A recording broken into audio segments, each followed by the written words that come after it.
What's up, guys? It's your boys Wokey back out with another Chris Watts type video. But today, a few of you guys had mentioned that we need to look at Cindy Watts' side. We need to look at how she thinks, look or watch how she talks. And you know what? I'm going to look at both sides because, there's a lot of the times that we're looking at the Rusek family and we're defending them and we're making sure, well, one, they have the right because they didn't do anything wrong. Yeah, we may not like Cindy and how she has said things about Shanann and the family of the Ruseks, but you guys wanted me, and again, I'm not saying that I am supportive of Cindy Watts, okay? But this video was sent to me by a few of you guys saying I need to look at this side and just see and just watch it and then make my opinion and my analysis afterwards. So I'm happy to oblige. So the video that we're watching is from Secret in the Dark. If you have not gone over to their channel, I suggest you highly do so. Great channel, love their content. The Story They Buried, Cindy Watts breaks her silence on the Chris Watts case. Now, this is over a whole bunch of different things that have been taken. My goodness. That have been taken from different locations, but I was told that I need to watch it and then say my opinion at the end. So we're kind of going in this dark, but I definitely want to know exactly what I'm working with by just watching it, and then again, we'll talk about it afterwards. So let's take a look. Well, maybe it would be better if I turned on the audio.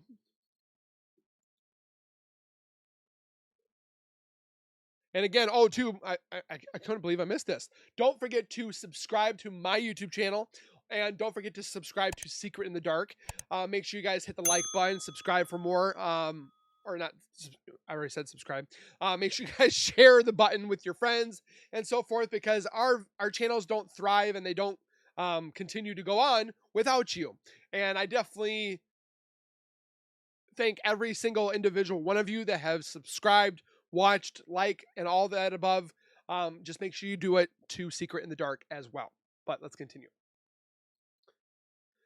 It would have helped us so much to be able to talk to him. I wouldn't have to go through all this now. Secrecy. And just tell us what is going on. Let us ask Chris if it's okay if you talk to us. I don't like the way it was handled. I want to save your life. That's all. We're just here. We're going to save his life. So what really bugs me and upsets me is we want to save his life. Okay, you're a mother, you want to take care of your child. But what about Shanann and your granddaughter's lives? Do they not matter? We want him to get life in prison. It was like they already knew he was guilty. I didn't care about the death penalty. Nobody's going to die in Colorado. People stay on death row forever. There was no, I think he'd be safer on death row. All I want is the truth. That's gross. I just want the truth. We all want it. That would take responsibility. And I guess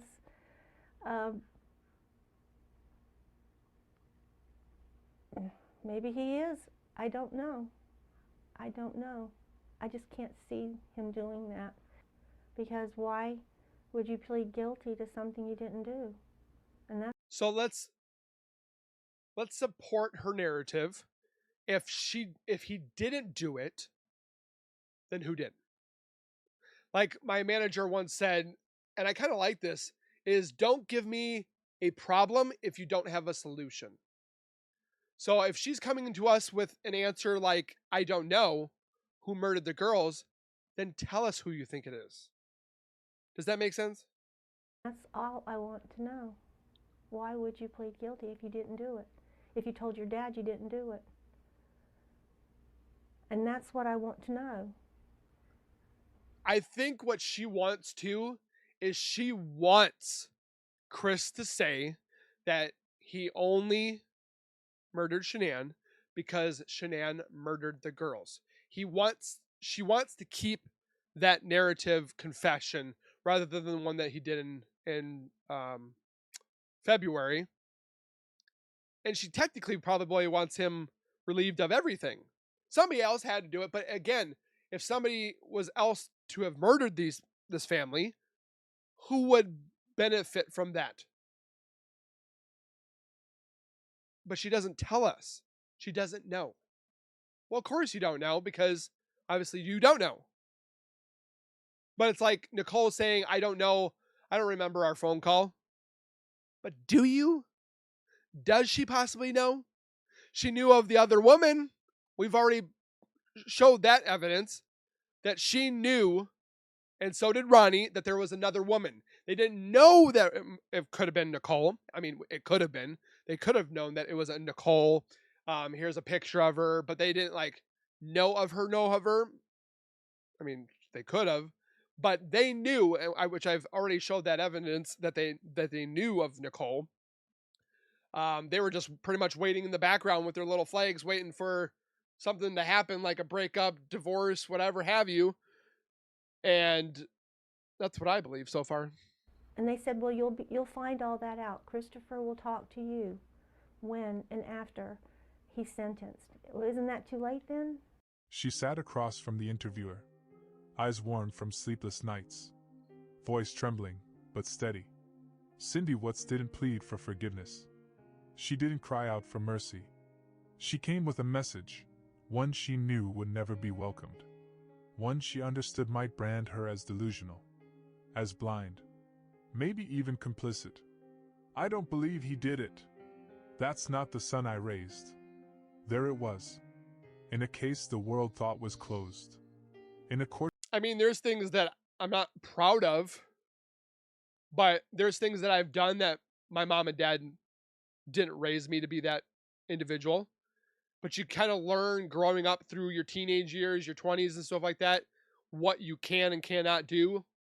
But murder is not one of them. So, like when she sits there and says that, oh, he wasn't raised this way, but psychologists and analysts have really looked into her dialect and her way, or her mannerisms and the way she talks and how she uses her words. And they have mentioned that it's almost in certain areas borderline, not child abuse, but I don't want to say vindictive, but it's I'm trying to find the word to use. If you guys could give me a word about what I'm trying to find to use in that sentence, put it down in the comments, because I'm at a blank. Courtroom that handed down 5 life sentences. In a confession that the public accepted without hesitation. She challenged it all. Not because she held some secret alibi. Not because of a hidden clue missed by investigators.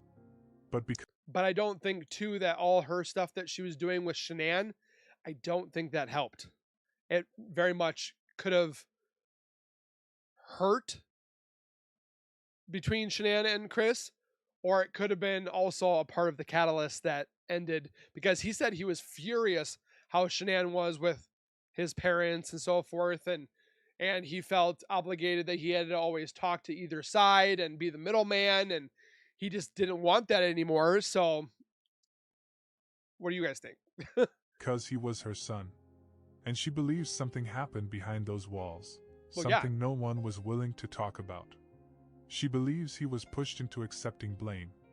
And she believes that, in the rush to end a nightmare, the truth may have been buried along with those 3 bodies. To most, that kind of belief is. Well, Chris has mentioned that there's things that he will take to his grave.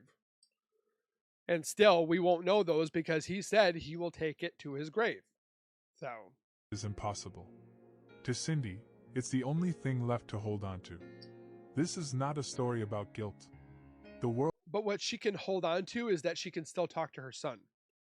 Yeah, it might not be whenever she wants to, or for how long she wants it to, but she can still talk to her son. The Ruseks can do it spiritually with their daughters, but again, it's not the same as if somebody is in front of you. The world has already made up its mind. This is about the silence that followed. The questions that were never asked. The pieces that didn't fit, but were forced into place anyway. It's about a plea deal signed in a room without a trial. A lot of people, including myself, think that that plea deal did seal the whole case, where it was not going to be open.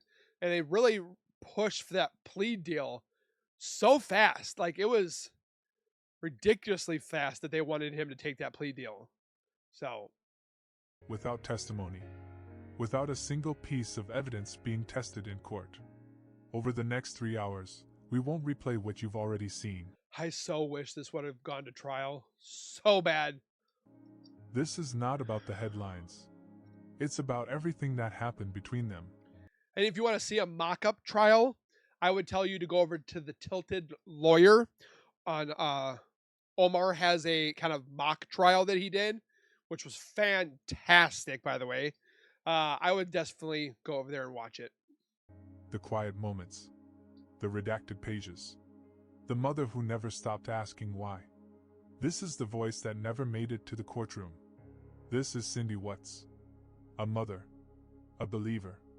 And the one person still standing in the shadow of a case the world insists is already over. I don't think Keep it's over. watching.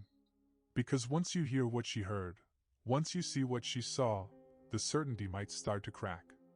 Just a little. And sometimes, that's all it takes. The interview room was quiet. No camera angles. No stage lighting. Just a woman sitting across from a voice asking her questions she'd already answered 100 times. Still, she answered them again. Not because she thought anyone would believe her, but because it was all she had left. The world knew Chris Watts. Or thought they did. A man who smiled through lies. A man who stood in his driveway and asked for help, just days before confessing to killing his wife and daughters. His face was everywhere, on morning news shows, documentaries, reaction videos, true crime podcasts. His name became a shortcut for evil. But this story doesn't begin with Chris. It begins with Cindy. Long before the confession, before the oil tanks, before the police interviews, there was a mother who believed she knew her son. He was quiet, polite, not the type to shout, not the type to hurt. She remembers the way he held his daughters, the way he avoided conflict, even when he should have spoken up. She remembers his silence more than anything else. So when he confessed, she didn't believe it. I don't believe he did it. I do see that she looks at her son as a kid. My son may be 12 right now, but I still look at him as four-year-old self, asking dad to help him color and asking him to play dinosaurs with him and so forth.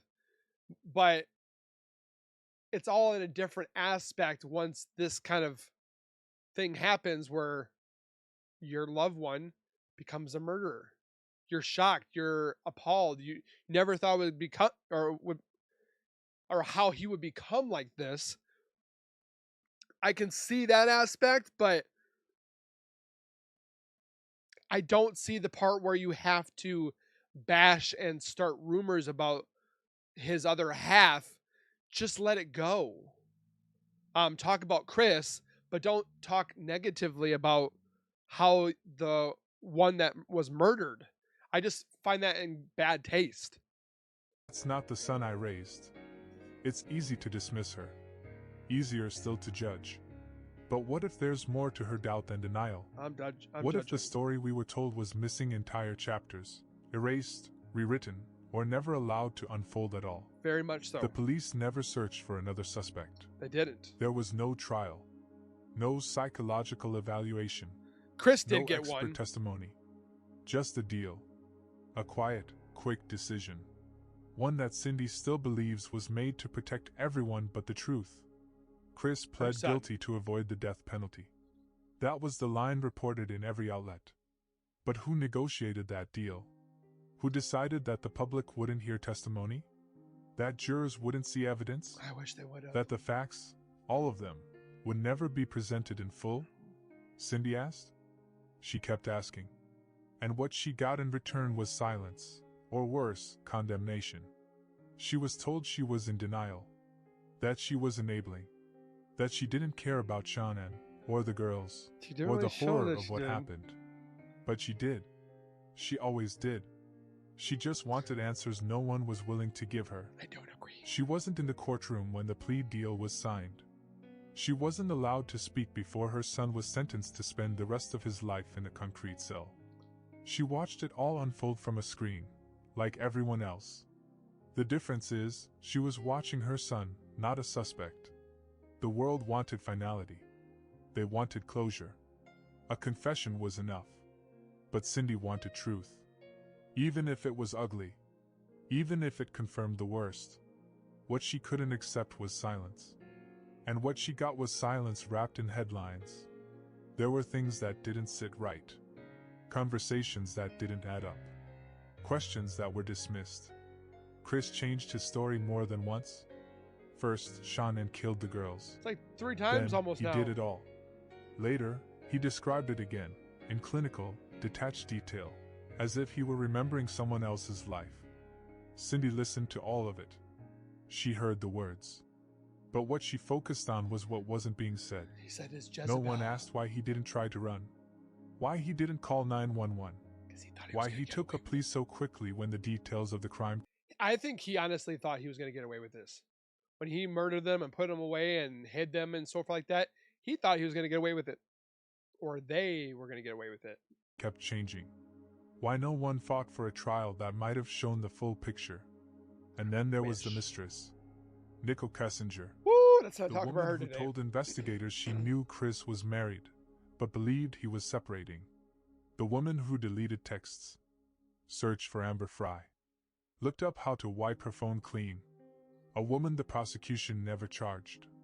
Never investigated beyond her own interview. And when Cindy asked why more questions weren't asked, she was told to let it go. But she So did Cindy even say that too? couldn't. Because this story wasn't over. It had barely begun. There were pages missing. Conversations lost. Evidence sealed. And Cindy Watts believed that the version of the story the world accepted was the one that was most convenient. Not the one that was most complete. She still grieves Shanann. She still mourns Bella and Celeste. She never pretends otherwise. But she believes the story of how they died, and who was responsible, deserves more than a confession made under pressure. She believes that when someone signs their life away. Sorry about that, guys. Everybody was calling me at once and... Okay, now we're good. Means the system closed its doors before anyone could look too closely. She doesn't ask people to forgive Chris. She doesn't even ask them to believe him. She asks them to consider what it means to convict someone without a trial. To bury questions along with bodies. I get what she's saying, but I think she's doing it in the wrong way. Am I wrong? To prioritize closure over clarity. The story the public knows is clean. Tragic, but clean. A man loses control. A family is destroyed. A killer confesses. But by his hand. But Cindy's story is filled with mess. With questions. With doubt. And when a mother tells the world she doesn't believe her son is capable of murder, it's easy to turn away. Easier still to blame her. But listen closely. Not to what she wants to believe. Listen to what she's trying to tell you. Something didn't fit. And if we care about truth, not just punishment, not just headlines, then we have to ask what was left out of the story. Who decided what the world would know? And why some voices, like Cindy's, were pushed to the edge of the frame and told to stay quiet. This is not about rewriting guilt. This is about exposing what was never fully seen. Because sometimes the most chilling part of a case isn't what we know. It's what we never got to find out. In the days after the plea deal was signed, Cindy Watts sat alone with her questions. No press conferences. No television appearances. Just the quiet unraveling of a reality she no longer recognized. Her son had admitted to murder. The bodies had been found. The world had moved on. But she hadn't. She rewatched every interview, every report. She stared at documents until her eyes blurred.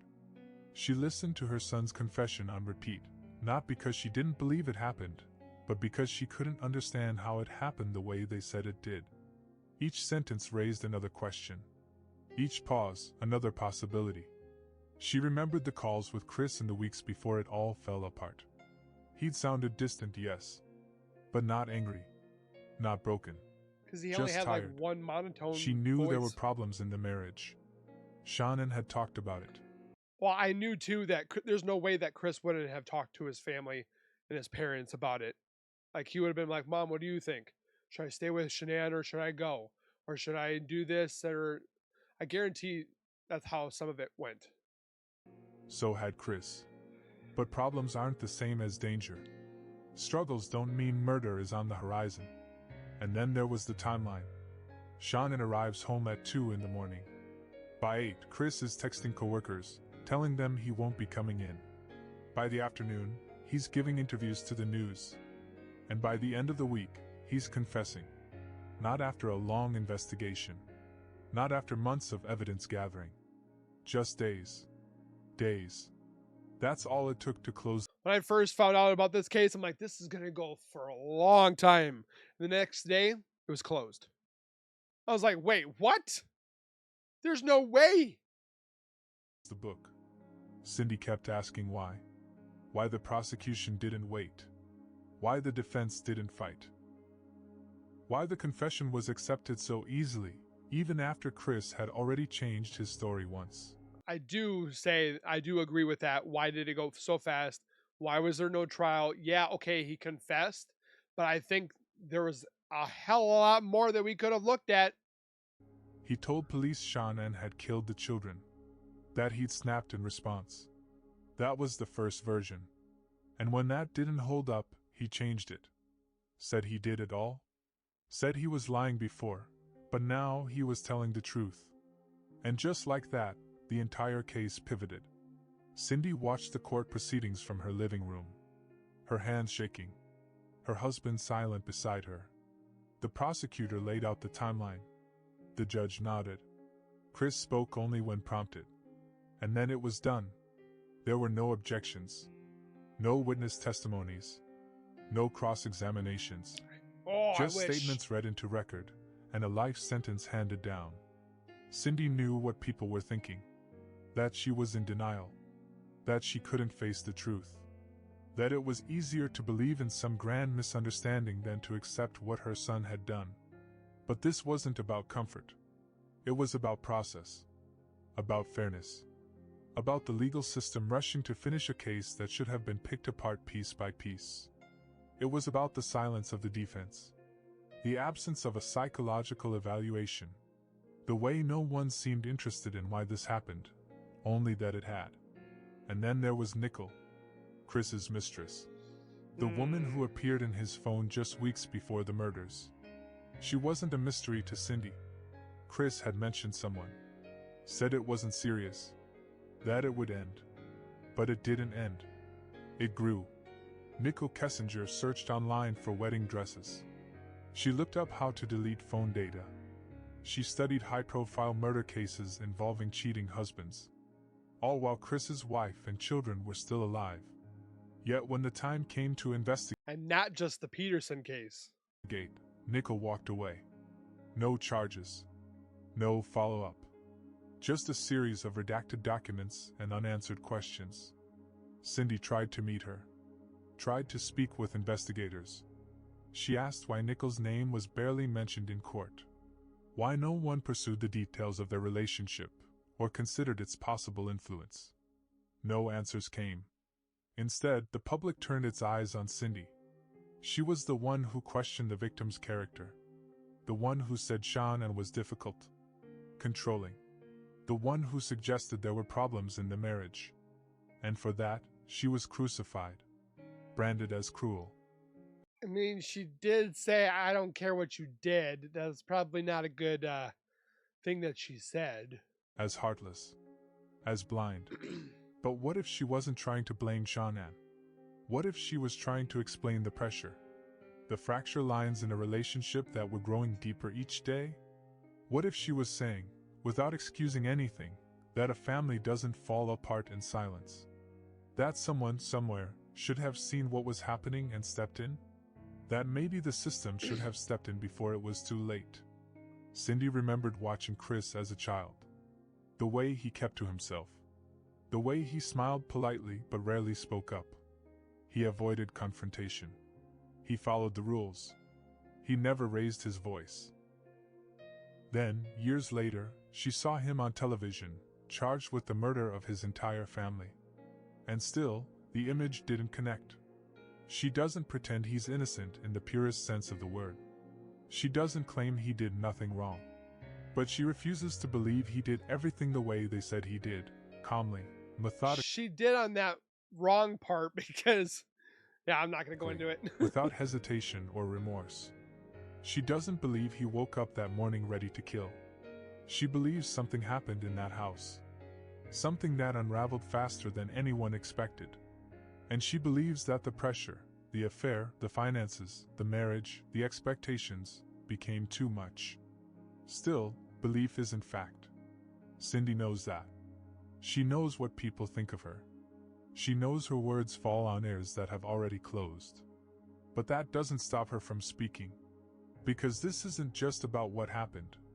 It's about what we're allowed to question. What we're allowed to examine. What we're allowed to doubt.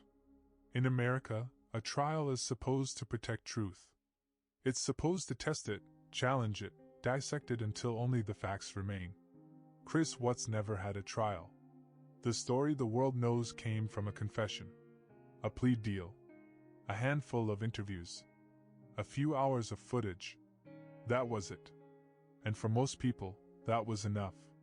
But for Cindy Watts, it will never be. Because until someone can explain why her son confessed so quickly, why the case was closed so quietly, and why certain people were never questioned the way they should have been, she will keep asking. And the rest of us should be listening. Even if we don't like what we hear. The voice of a grieving mother rarely echoes louder than the headlines that silence her. Especially when that mother refuses to follow the script the world expects. Cindy Watts was not interested in playing the role of the broken woman who stares into the camera and begs the public for forgiveness on her son's behalf. She never claimed to understand every piece of what happened.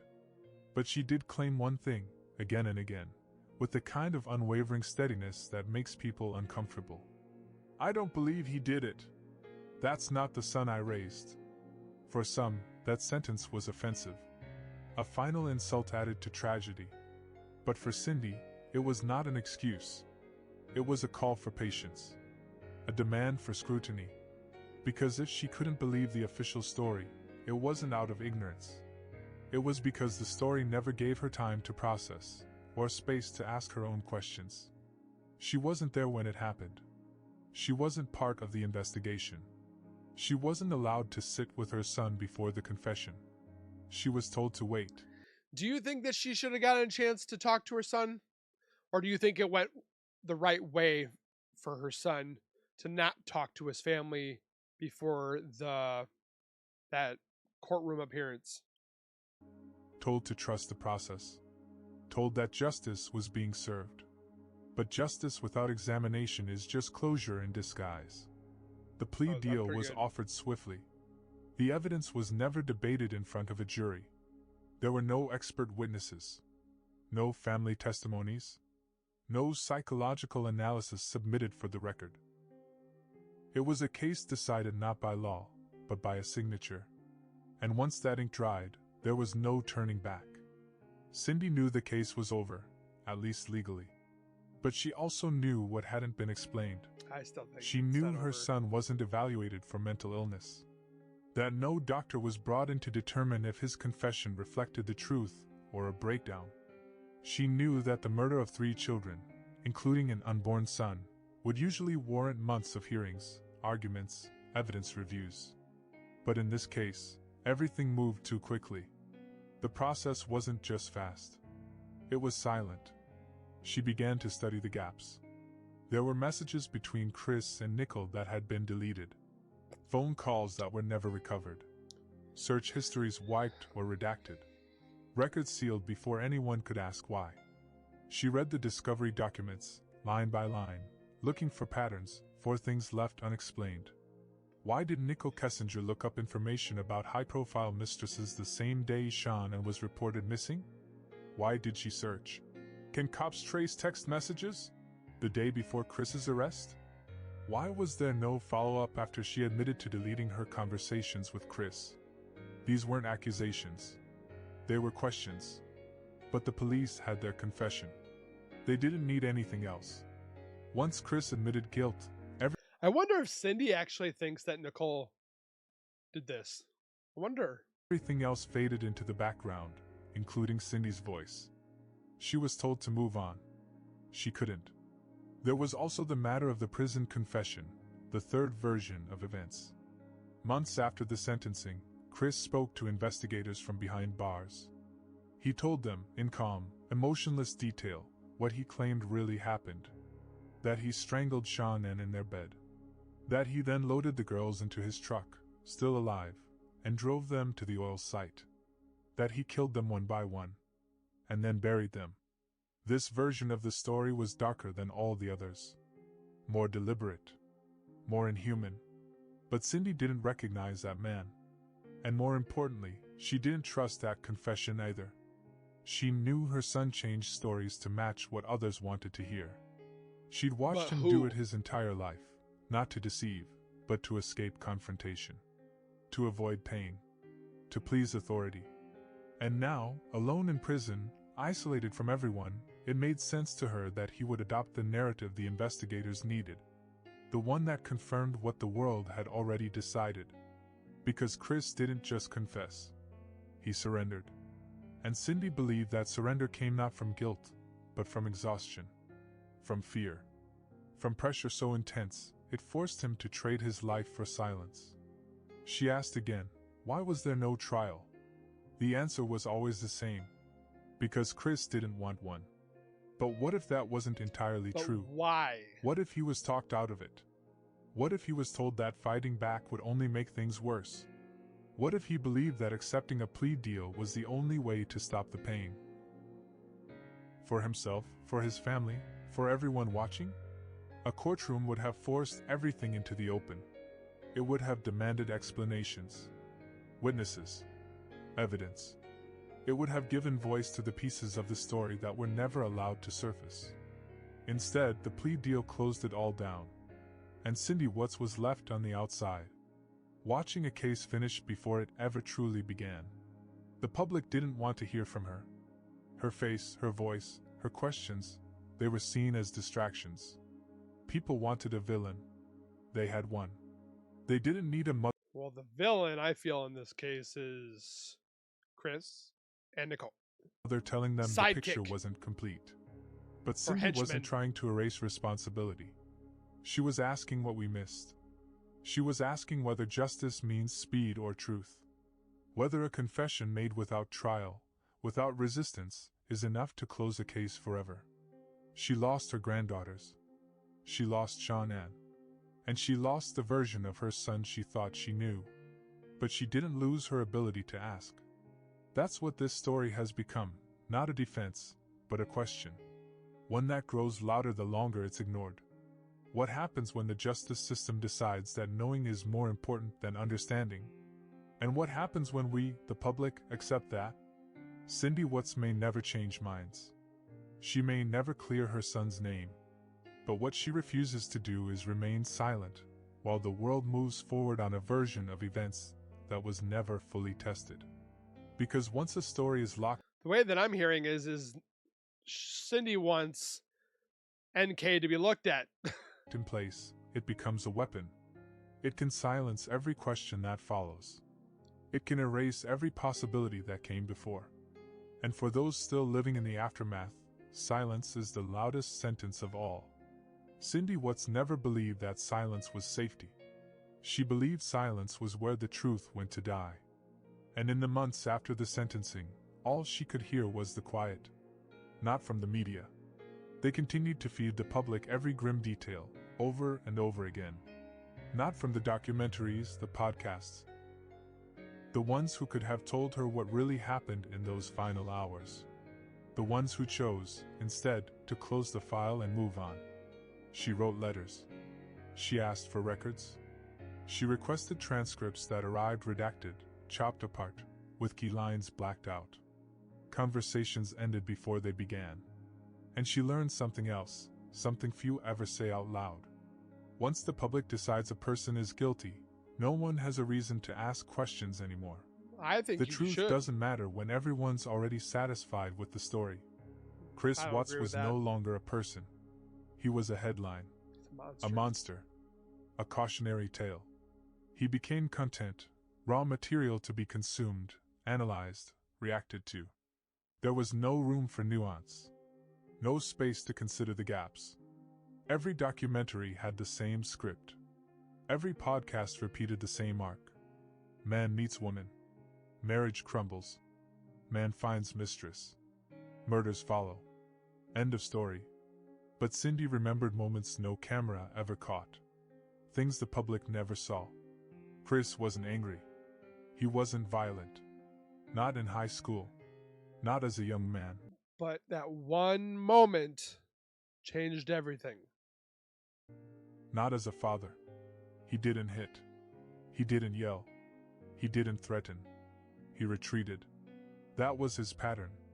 He backed away from conflict. He avoided hard conversations. He said what people wanted to hear, even if it wasn't true. And that pattern, she believed, didn't change when the police brought him in. She believed that, once again, Chris told them what they needed to hear. He wanted the pain to end. He wanted the pressure to stop. So he gave them the confession that fit their expectations. But the behavior didn't match the brutality. That's what kept her up at night. That's what she couldn't shake. He didn't run. He didn't fight. He didn't try to escape. He stood in his living room, hands in his pockets, watching the footage that caught him in a lie, and said almost nothing. It wasn't confidence. It was collapse. She studied the hours before the murders. The conversations. The phone calls. The strange calmness of it all. If Chris planned it, why did he leave so many loose ends? Why didn't he hide better? Why didn't he erase the trail? Because N.A., Nicole Atkinson, Nate, neighbor Nate, they are the big ones that fooled their plan. They thought they were going to have more time to covering up, is what I believe. They were going to cover up, but they were foiled in their plan because of those two individuals. It didn't feel like a master plan. It felt like a breakdown. And still, no one explored it. No therapist testified. No mental health expert spoke. There was no mention of psychological strain. No discussion of emotional disassociation. The prosecution didn't need to explain the why. The confession gave them the how, and that was enough. But to Cindy, the why was everything. Not to excuse it. Not to erase it. But to understand it. To prevent it. To know, at the very least, that the system didn't just take a shortcut to conviction. Because when a case ends this quickly, it opens another door, one the public rarely walks through. The legal system doesn't always want trials. Trials are unpredictable. They're emotional. They drag Well, confessions can be unpredictable. I mean, look at this one. on. They cost money. They leave room for doubt. A confession is tidy. It delivers resolution. It lets everyone go home believing the worst thing that ever happened has been solved. But sometimes, Cindy believed, the worst thing isn't the crime itself. It's how quickly the truth is traded for the illusion of justice. And then there were the voices that vanished. Friends who said one thing on camera, then disappeared from the conversation. Witnesses who were never called. People close to Sean and who hinted at tension, but whose interviews were barely mentioned. And Nichol, again, whose presence haunted every timeline, yet who never had to testify. Cindy watched the world draw conclusions with half the brushstrokes missing. She watched her own name get added to the list of villains. She became the woman who blamed the victim. The mother who defended a killer. She was insulted. Mocked. Her face turned into memes. Her grief reduced to a soundbite. But what no one understood, what they refused to consider, was that her questions were never about protecting Chris. They were about revealing a system that closed ranks too fast. She asked why no one listened to her son when he said, in his own words, that he didn't feel like himself. That he wasn't thinking clearly. that he didn't recognize who he had become. She asked why no one looked deeper into the psychological toll of living two lives, the husband and father by day, the man in an affair by night. The pressure, the guilt, the internal fracture that had no outlet until everything exploded. This. And when she he has free will. Asked those questions, she wasn't looking for sympathy. She was searching for honesty. Because if Chris was guilty, and she knew he might be, then the world had a right to see every reason why. Not to forgive, not to forget, but to understand what makes a man destroy everything he once loved. Instead, they were given a closing statement, a confession, a sentence, a file stamped and sealed. But Cindy never sealed it. She kept the file open, in her home, in her mind, in her heart. Because as long as there were questions, the case wasn't finished. And in the silence left behind, she waited for the one thing that never came. An answer. Years passed. The headlines faded. The world moved on to the next tragedy, the next face, the next villain. But Cindy Watts remained exactly where the story left her, on the other side of the glass, holding on to a version of her son the world no longer recognized. But at least she gets to talk to him. She no longer gave interviews. She stopped defending herself. She no longer tried to explain the difference between denial and doubt, between justice and procedure, between the facts you're given and the ones no one ever looked for. Because the truth is, she was never trying to rewrite the story. She was just trying to finish it. All she ever wanted was to hear the whole thing, unfiltered, tested, examined under oath, in the light of a courtroom where facts are supposed to be challenged, not assumed. A place where guilt is proven, not handed over in a document. But that day never came. Instead, she lives with two losses.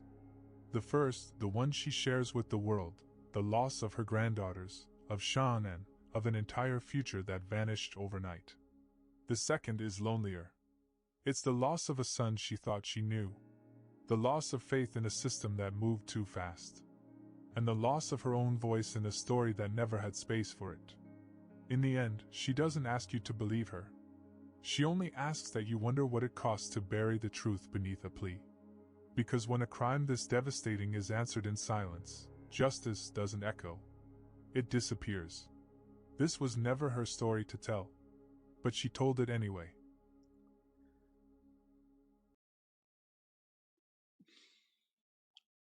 So,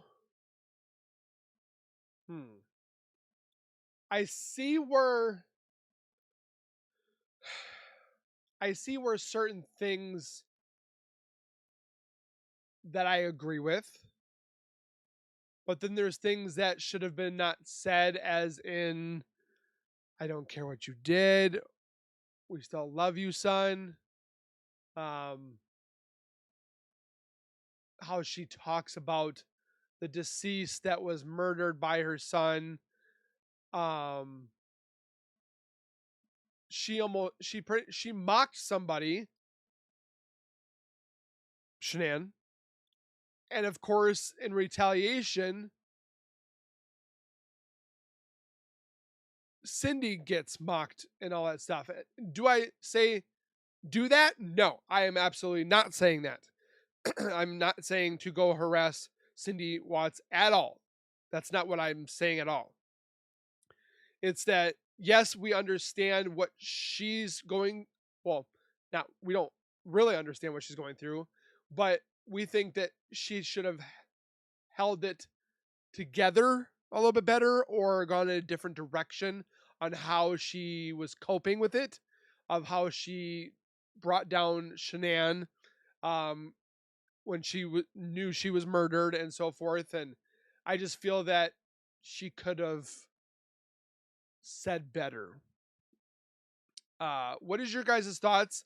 It's definitely interesting to think about when it comes to Cindy Watts questioning NK, and like, why wasn't she looked at? Why wasn't she seen here or there? It's like, so Cindy Watts is even asking that same question of why did we not look at NK? And I definitely agree. So just let me know all you guys' thoughts and opinions down below. this guy knows how to be on the other side of belief that Cindy Watts is a victim too. But he's doing it professionally. We're debating, we're not bashing each other. I'm not going to bash this guy's video. We all have our opinions. That's why I like this guy. It's calm, it's collected, he shows his side, and if you agree, great. If you don't, that's okay too. But we can do that without saying nasty stuff to each other. Again, I thank you for watching. Please take care, be safe. As always, keep nerding on, and we will see you guys in the next video.